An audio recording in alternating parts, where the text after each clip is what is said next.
Hello friends, happy 4th of July, Independence Day. Welcome to my studio. I'm Mike McFarland, the Lake Fork Guide, giving you guys a little Lake Fork rundown, a free public rundown. We generally do them twice a week, Tuesdays and Thursdays, and then they air on Wednesdays and Fridays.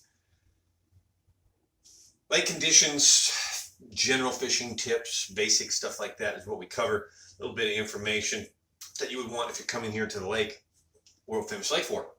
We cover bass fishing, cover a little bit of crappie, sometimes some catfish. And then again, like I said, we cover water temperatures and some basic things. So with that being said, again, I want to welcome you all to McFarland's Corner here. And let's tell you a little bit about Lake Fork. So, this spring has been interesting with all the floods and everything. We had such a roller coaster ride of the water rising 3, 4, 5 inches in a matter of, just a day, and then dropping, 3, 4, 5 inches in just a few days. Dramatic change for 9 weeks, constantly up, down, up, down. That has stopped. That really made took its toll on the fishing period for the crappie, for the bass, for everything. And now we're finding more in a more normal pattern, normal stable pattern. So, from Monday, the lake was 403.12.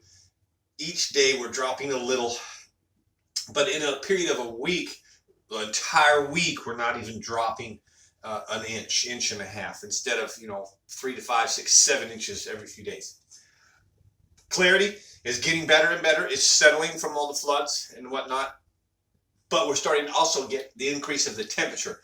And so as we get high temperatures, the water starts to turn a little more of a summer color. But overall, 0 to 2 foot visibility, 88.3 and 91 today. What that's all about there. 88 to 91 is your general temps. We're having, the record weather right now. Not really record breaking, but definitely the hottest days of the year right now. We're also approaching the summer solstice, which is the longest day of the year. So great things going on Lake Fork. It's a great night bite. In fact, real quick, we're going to do this together. I'm Googling when the solstice is because I'm curious. It's usually around July 19th, I think. Let's see what the summer solstice is for 2024. June, I'm sorry. Shoot, we've already had it. Okay, so June 20th. Longest day of the year. We're already shortening, by the way. That's what that means. It means the days are already shrinking. That's crazy. I always thought it was July. Anyways, I'm glad I did that. June 20th was the longest day of the year. And from there, we're actually getting less and less. But anyways, fishing is really, really good. First of all, let's talk about mornings and evenings. Topwater bites just a little bit on real shallow, flatted points and things that have deep water close by. Poppers, walking baits. You see some schooling fish, and you can throw a little bit of swim baits and some spoons and things like that to those schooling fish. As the day progresses, you're best to be throwing, your plastics, your big worms, your shaky heads, your jigs, wobble heads, Carolina rigs, things like that. Carolina rig creature baits, Carolina rig flutes, those are working good on points.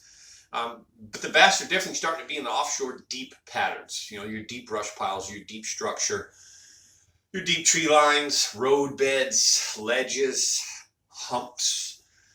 It's all about using that sonar, going out there and finding those groups of fish, finding the schools of fish themselves before you actually set the boat up and fish, finding balls of bait. There's some days that you can really just fish bait. The bait itself, you can tell, has been attacked. The bait won't be balled up. It'll be broken up. But you want to find a lot of those areas where there's good food. And if you can have any wind or any current, that's really important in your favor too, for the black bass here at Lake Fork. I can tell you that a few things, a lot of really big fish have been caught in the last probably 3 to 4 weeks. We've had 2 fish, a 10-10 and a 9-11, along with lots of 5 and 6 and 7 pounders. So it's been really good. It's shown what Lake Fork's all about, that good summertime bass fishing. Good numbers. In fact, I think the other day we lost count. We stopped counting at 15, kind of lost count. So good numbers, good solid bass fishing right here on the world famous Lake Fork.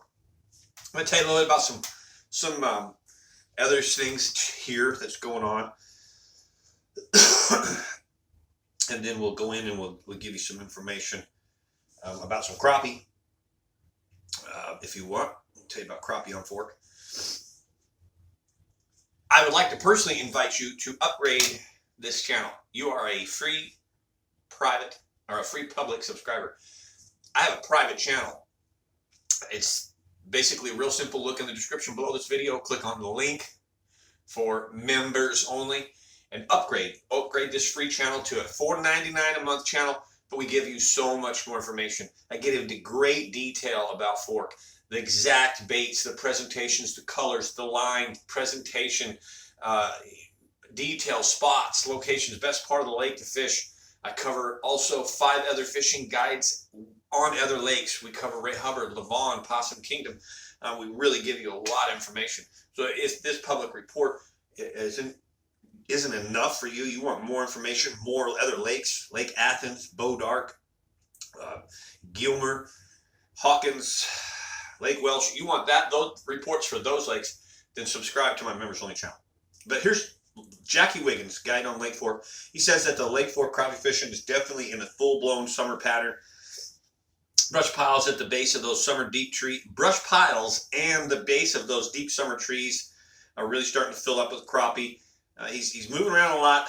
The lake has really been pressured heavy. The crappie have been really pressured heavy.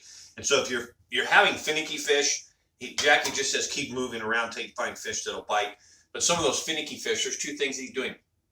If you're getting on finicky fish and you're wasting minnows, don't do that. Don't do that to yourself. Switch back to the hair jig and then trim some of the hair off. Shorten the hair jig. Because what they're doing is they're grabbing just the tail of the minnow. They're only grabbing half the minnow, and then when you pull and set, you pull the minnow off, and so they're stealing your bait. So if you're finding that you're having you're getting bit, but they're finicky bites, get away from the minnows and just go straight hair jigs. Little hand-tied jigs for crappie. All right. So that's it, guys. Big shout out to all the sponsors. So much to be grateful for. Jayhod Chevrolet, Texas Insider Fishing Report, Captain Rick Murphy, and Bree Gabrielle. Today is Bree Gabrielle's birthday. Happy birthday, Bree. Dave Farrell, Skeeter Bass Boats, Diamond Sports Marines, Yamaha Engines, Abu Garcia, Berkeley Lures, Power Pole, Bahio Sunglasses, Bass Assassin Lures, Tightline, UV, Lake Fork Trophy Lures, and so much more. Even you guys, you're a big part of this, so we're thankful for you. Hit the like button if you found this well. Comment below if you have any questions or anything like that. If you want to book a trip with me, you want to learn something about shell beds. There was a client that asked about shell beds in the members only channel, and I'm going to discuss that here in just a minute. He talked about how's the best way to find these shell beds and why are they so beneficial to a bass fisherman, especially this time of year. But if you do have any questions like that, you want to go fishing with me, just hit me up, 602-826-1524, and we'll show you on the water firsthand where I'm finding these kinds of stuff. All right. Appreciate you. God bless you. Happy 4th of July, and I wish you all great fishing.